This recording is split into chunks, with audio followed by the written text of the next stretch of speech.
আল্লাহ রাব্বুল আলামিন এর হাবিব বলে দিয়েছেন এই কোরআন এমন একটা গ্রন্থ,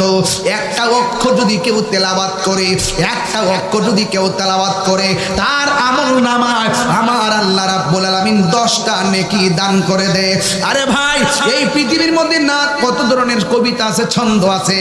তুমি শুনলে সওয়াব পাবে না, কিন্তু কোরআন এমন একটা গ্রন্থ আল্লাহ রাব্বুল আলামিনের হাবিব বলে দিয়েছেন এই কোরআন যারা তেলাওয়াত করে, পাশে বৈশা মহব্বতে যারা শুনে, উভয়ের আমলনামায় সাবান সওয়াব দিয়ে দেয়। বন্ধু,